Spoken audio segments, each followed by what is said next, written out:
I've been trying to platinum the entire Assassin's Creed franchise, spanning 14 games and 810 trophies, and today I finally completed that goal with the most recent entry in the series, Assassin's Creed Shadows. It took me around 40 hours to do, gapping the estimated time on PSN profiles, and besides being mentally draining, was pretty easy to do as well. The trophy list was about the same as all the other AC games, with a couple of story trophies, a few collectibles, a good amount of side content, and miscellaneous trophies made annoying by central game mechanics, but more on that later. With that being said, let's start with the same part as always, getting through the main story. We start by being introduced to the game's first protagonist, Yasuke, as he and some Portuguese priests request free movement for their group from Oda Nobunaga, Japan's most powerful man. He agrees to this, but in return he gets to keep Yasuke as he sees some potential in him. After his 6-month off-screen training arc, he is now a full-fledged samurai. With Nobunaga's army, we invade the province of Iga to help towards his goal of unifying Japan, during which I unlock my first trophy for essentially getting a kill as Yasuke. Once we clear the area, his part of the prologue ends and we're introduced to the second protagonist, Naoe. As her, we defend Iga from Nobunaga's attack until her dad tells us to go get some box from a cave and gives us the hidden blade to go get it. On my way there, I get another trophy, this time for getting my first assassination.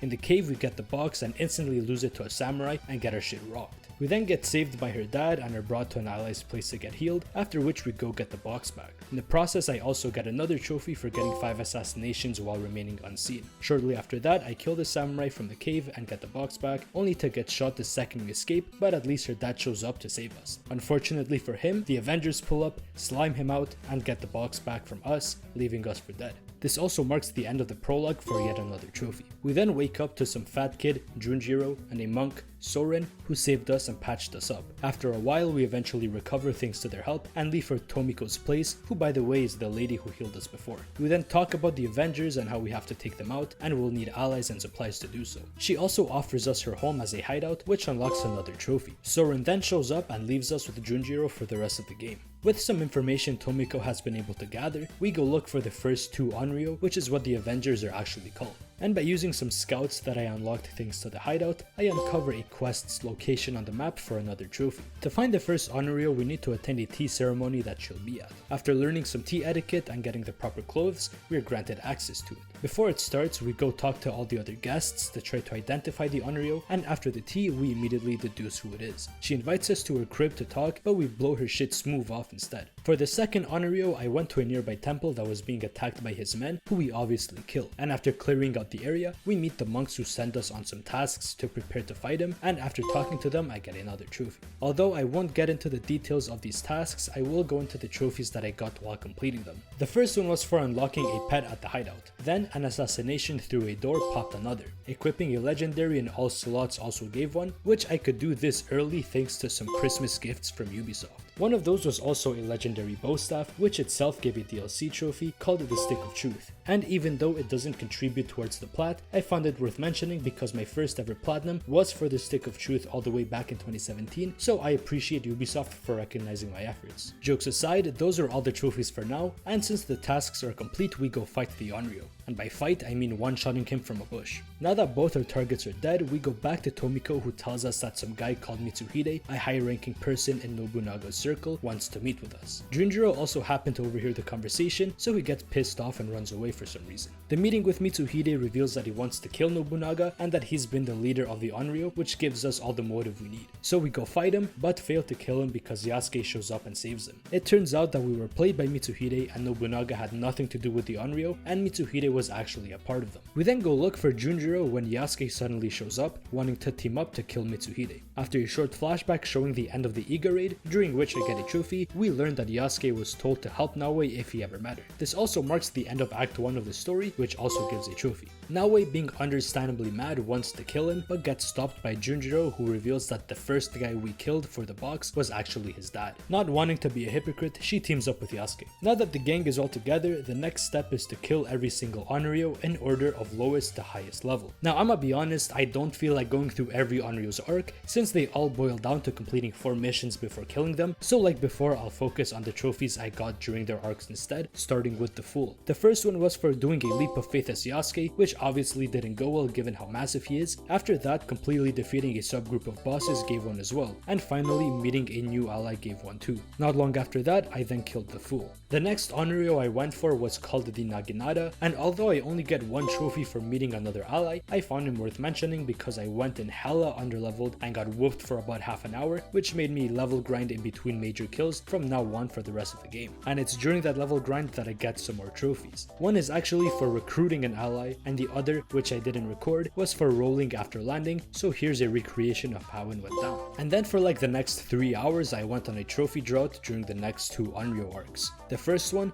Lady Oichi, we spared, and the second, Ukida, we did not. To balance out that 3-hour drought, we then get 4 trophies fairly quickly. The first 2 were hideout related. One was for fully leveling up a building, and the other was for doing the same to an ally. And the next one I got was for one-shotting a guardian, which is a pretty strong type of enemy. And the last one was for getting a legendary of each type of gear. And not long after that, I killed the next Onryo, the Ox. The next one I went for was called the Wise, and the trophies I got in the process were for completing a coffin, which are like tombs with loot at the end, and for doing some cool stuff with the grappling hook. By this point there were only 3 Onryo remaining, so I focused on them to wrap up the story. First of these that I killed was the Fox, followed by Mitsuhide, and finally the Horseman, who leverages important information he has to be spared. With that, the lackluster main story ended for a trophy for killing all the Onryo. That doesn't mean that this section of the plot is done though, because there is still an epilogue, and if you've been paying attention, I've technically only completed Act 1 of the story, at least in Ubisoft size. So to fix that, I went to complete Naoe and Yasuke's personal storylines to complete Act 3, and after a cutscene, I also completed the epilogue. In the process of doing all that, I also got trophies for going to every province in the base game and adding an engraving to a weapon to give it some extra effects. But even now, I was still not done because despite having dealt with all the Onryo, completed Act 3 and the epilogue, I still was missing Act 2 because Ubisoft are some bums at making games nowadays. So I had to go do a bunch of bullshit ass side content until it eventually popped, finally ending this part of the plot.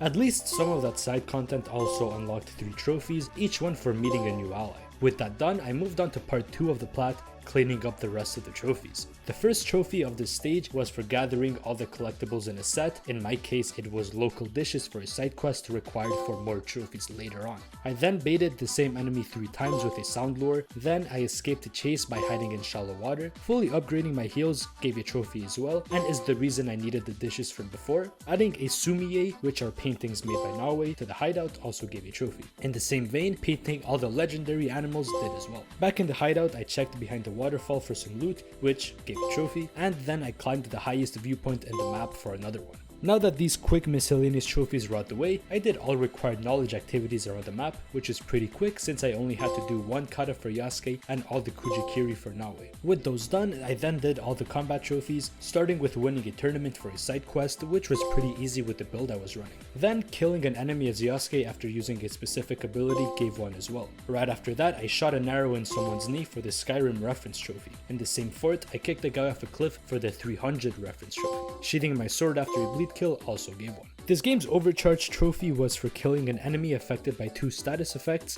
dazed and poisoned specifically, which was as annoying as Valhalla's version of this trophy. And finally, completing a contract in every province gave the last combat adjacent trophy. Now all that's left is to fully level 4 skill trees for the last 3 trophies, so you'd assume it would be fast given how much content I had completed by now. But if you remember back to the intro, I mentioned that one mechanic made some trophies a problem, and this is where that comes in. To even unlock the ability to unlock certain skills, I had to complete multiple different enemy groups like with the Onryo, albeit a lot faster to do. And one of those skills was locked behind the yokai group. But that isn't the mechanic I'm talking about. You see, Ubisoft thought it would be a fantastic idea to implement seasons that change every 2 hours into the game without giving you the ability to change them manually like with time of day. So imagine my absolute despair when I realized that one of these yokai only spawned during the winter, and as I teleported to its location, the season changed to spring. This one mistake made it so that I had to wait 6 real-life hours to even be allowed to try for it again. In hindsight, I could have simply reloaded a recent save and went there by foot, but in the moment I was so pissed off that all I did was put down the controller and actually waited for the time to pass. So eventually, after 6 hours, I'm not joking, I stayed up till 6 AM to get this over with, I finally got the final yokai, leveled up all required skill trees for the last 3 trophies, and got the AC Shadows Platinum before going to sleep.